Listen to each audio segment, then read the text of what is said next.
collaboration with Simonyan, Andrea Vedaldi, and Andrea Zisserman while at the University of Oxford. So, 1 second. Okay, so this paper is focused on a specific application of structured output learning, and that's for text recognition, and in particular for scene text recognition. So given a cropped image of a word, the task is to output the string of characters of the word. This is actually not a trivial task due to the huge variety of fonts, the visual styles, as well as the lighting conditions, imaging noise, and things like partial occlusions. So if you were to look at the state of the art, the current state of the art, what you would find is that all methods do what I would call constrained text recognition. That is that your output is effectively constrained to be from a fixed lexicon or fixed language.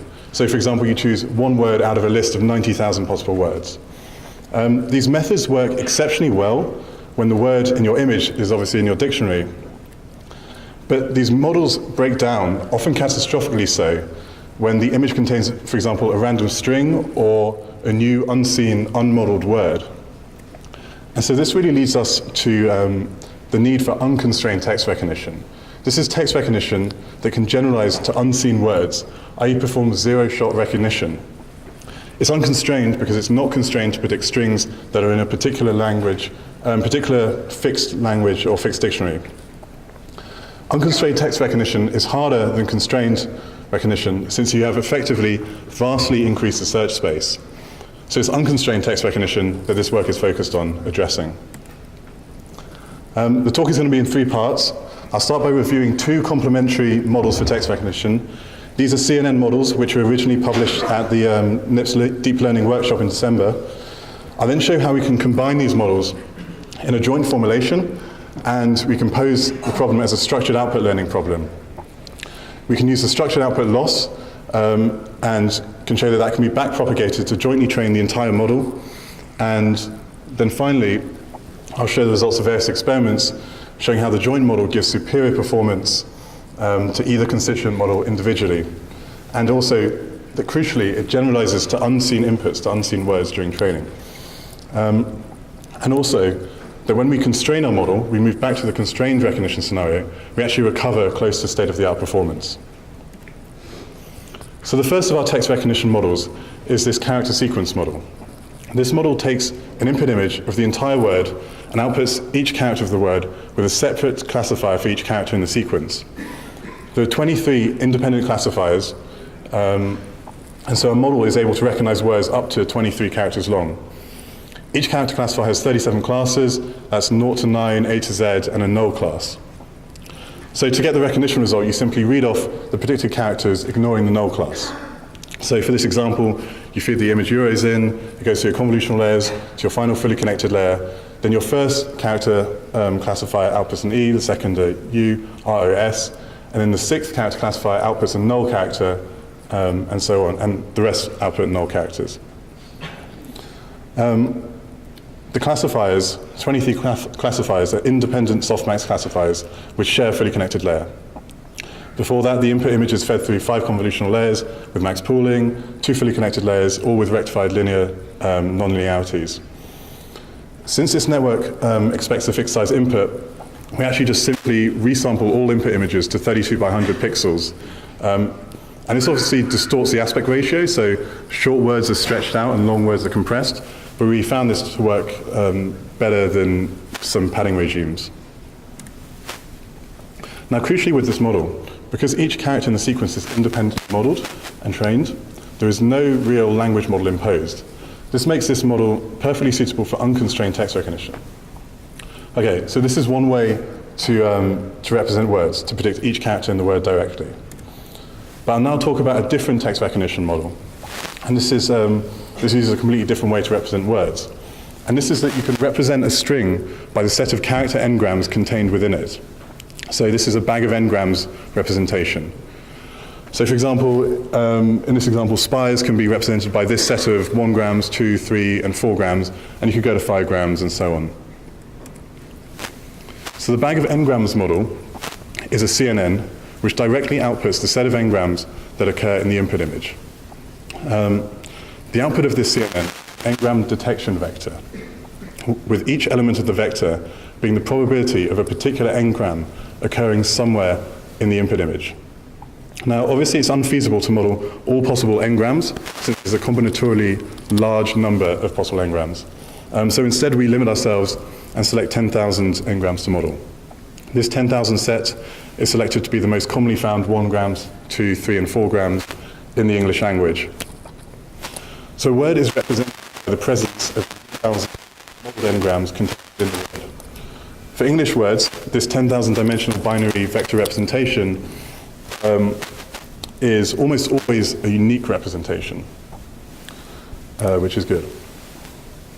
So, the engram detection vector is predicted by 10,000 independent binary classifiers, each one with a sigmoidal output, and each one modeling the presence of a particular engram in the input image.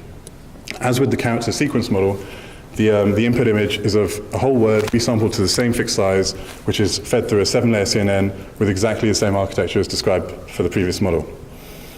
This model is capable of unconstrained representation, and really the only language prize that we've in this is the selection of 10,000 engrams. It's also important to point out that actually with both models, they contain biases, so you do learn a small language prior during the training of these networks. Okay, so we have these 2 representations and 2 models for words. One predicts the words directly, character by character, and the other gives you a representation of words by its bag of engrams. And the question is, can we combine these representations to a single joint model? So what we can do is we can look at the output of the character sequence model as a graph, where each node of the graph is a character at a position in the output string. And you can only select 1 character node for each position. Here you can see a subgraph of the full graph, with each square being a node. The output of the character sequence model without the softmax normalization can be used directly to give the unary scores for each node, f of x.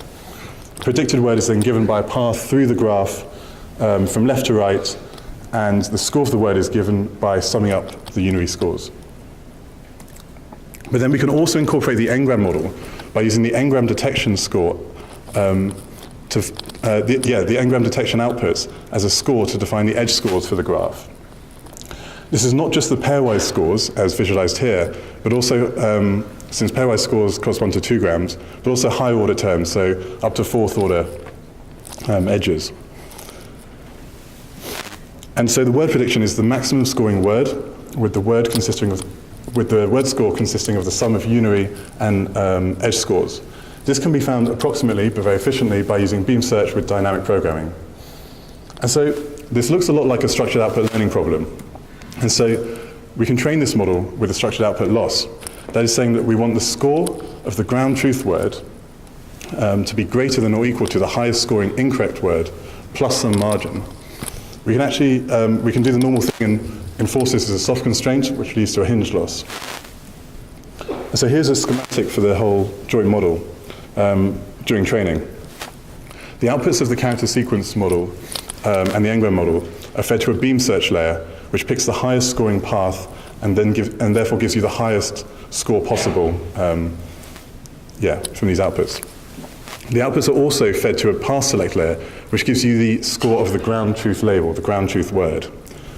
These scores are then simply fed to a hinge loss, and then we can backpropagate the loss back through the beam search and path select layers, and so we can jointly optimize the parameters of the 2 CNNs together. So during training, due to some imperfect predictors, when you start out during training, the highest scoring word from the beam search layer it might not be your ground truth word. And this causes a violation of the hinge loss, and so induces an error, which is backpropagated. Intuitively, what happens is that errors are backpropagated through the beam search layer and through the path select layer to the output nodes of the CNNs, which are responsible for the score and responsible for the margin violations. Okay, so I'll now talk about some experiments. So all the models in this paper, it's important to point out, are trained purely on synthetically generated data. This data generator takes random fonts, gives them color, distorts them, applies perspective distortion, adds noise, and crucially it blends the layers of the image with different real-world images. This data is realistic enough that you can train purely on synthetic data, but test on real-world images. So we have this since 90K dataset. This consists of 9 million images of words uniformly sampled from a 90,000 word English dictionary. You can actually download this dataset and the predefined test and training splits. And this is basically a 90,000 class classification dataset. So aside from testing on synthetic data, we test our models on real-world data, the ICLR datasets, Street View text datasets, and the IIIT 5K word dataset. These are benchmarks in this field. And for all these experiments, what we do, we pre-train the character sequence model and the Engram detection model independently with their own losses. And then we create the joint model initialized with these pre-trained parts. And then we continue training the joint model with the structured output loss until convergence. Okay, so here are the results of our model trained on the since 90K data and tested on a number of different real-world test data sets. What you can see is that although the character sequence model performs strongly by itself, by incorporating the Engram model and jointly training, the result is more accurate. So for example, if you look at the ICLR 2003 row, the ICO3 row, we see that the character sequence model gets something like 86% accuracy, whereas with the joint model, we reach 90% accuracy. And below the table, you can see some examples where the character sequence model has made a mistake, but this has been corrected by the joint model. And so we can go and look into one of these cases. And so this is an example where the character sequence model has made a mistake. It's predicted this WinDAR, whereas the joint model has correctly predicted Wyndham. And what's shown is the graph and the output of the big square is the output of the character sequence model. So you can see the unary scores there. And what's shown in orange is the path through the graph taken by the character sequence model. And in blue is the path taken by the joint model, which incorporates the Engram edge scores. Here, the brighter the element is, the higher the score associated with that node is. So with the character sequence model, with unary scores only, you make a mistake.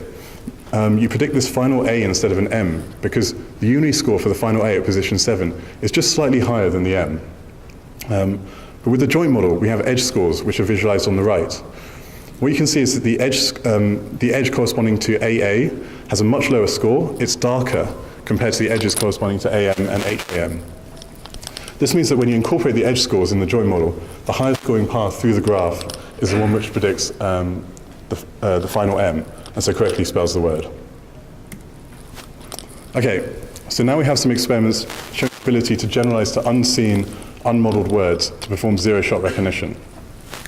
The bottom two lines of this table show the case where the models have been trained only on a subset of words and tested on a held-out set of words that are never seen during training. So for example, the very bottom line is where we trained on the first 45,000 classes of this data set, and we test on the remaining 45,000 classes.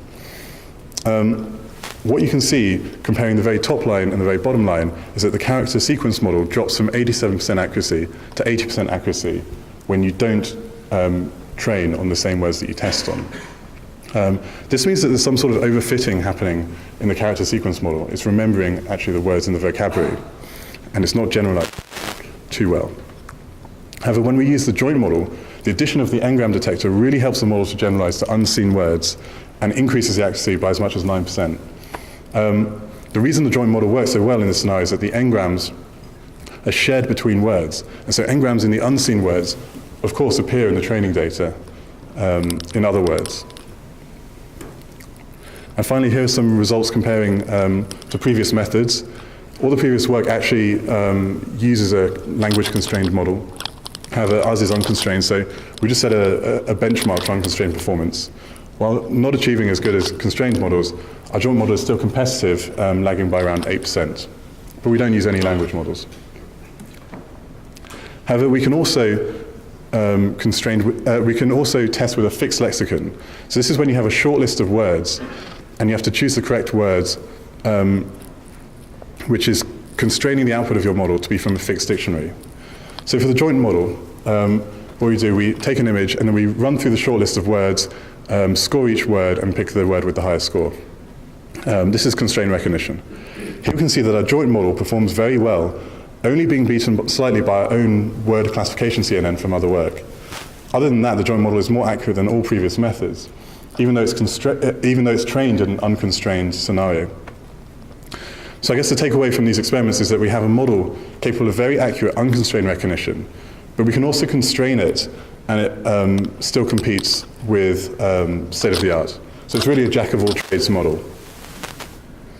Okay, so to summarize, I showed you two CNNs for text recognition, two complementary ways of doing of representing words, and I showed how you can join these together in a graph to create this joint model that can be trained by posing it as a structured output learning problem. This structured output loss can be backpropagated through the entire thing and jointly training the entire model. The result is that we improve upon the accuracy from any constituent model alone, and we also demonstrate the ability to generalize to unseen words with only a tiny loss in performance. And also, as a bonus, when we constrain our model to go back to the constrained recognition scenario, we actually recover almost state-of-the-art. So yeah, that's it. Any questions?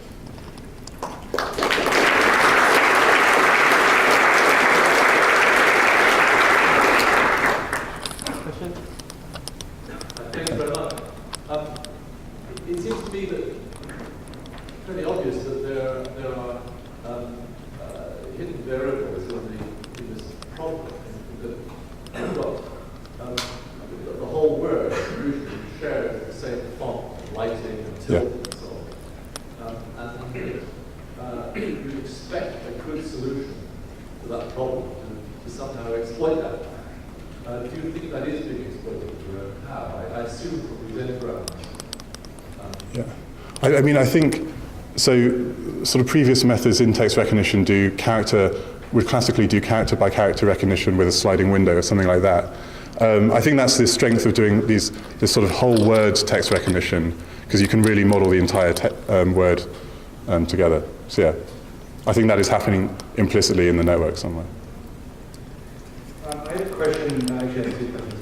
I just want to check my understanding. First, in the case that n equals 2, is your model equivalent to a linear chain CRF with a CNN for the local unary potentials and then another CNN for the edge potentials? Yes, yeah, exactly. So then you can do exactly that, right? Okay, yeah. So if that's the case, what's the results look like when n equals 2? Yeah, the results with n equal 2 are better than n equals 1, like just no edge scores, but not as good as n equals 4. And we didn't ever go above 4. Like how big is that loss?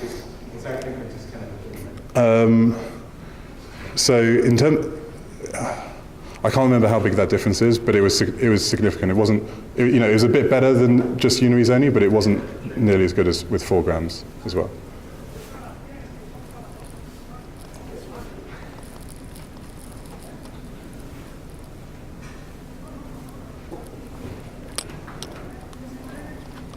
So as you know, of course, there's a very long history of using structural prediction on top of formats for numeric recognition. And I'm not entirely sure that the equivalence you made, the fact that there have been systems before that looked at a pretty wide input on the inputs, with a spanning window, because you can have to limit on the width of the input. But systems using formats that can see 3, 4, 5 characters produce essentially a proposal for a sample character and then use a short step algorithm sometimes with discriminant training for getting the right answer. So in what sense do you think except for this sort of Engram part, in what sense do you think your system has advantages over? I think by using this synthetic data, we've been able to train much, much larger CNNs than have previously been around for this sort of thing. I think that's really helped. Yeah, I'm not quite sure.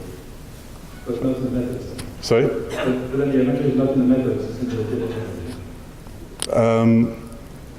Well, no, I mean, I haven't seen anything which uses up to 4 grams and, without using 4 grams, for example, with just using 2 grams. And even with just, looking at the whole word as a whole, with just unaries, you're still integrating context across your entire image, but the result is still worse. So really, the inclusion of these edge scores does help a lot. Yeah, I mean, what I was making is those bigger systems have to be wide between those for every character that you have. So in a sense, they can use that context as well. That is the system. So yeah, I didn't catch that. Sorry. Could you repeat? So, or we can talk offline. Okay, I mean, yeah. All right.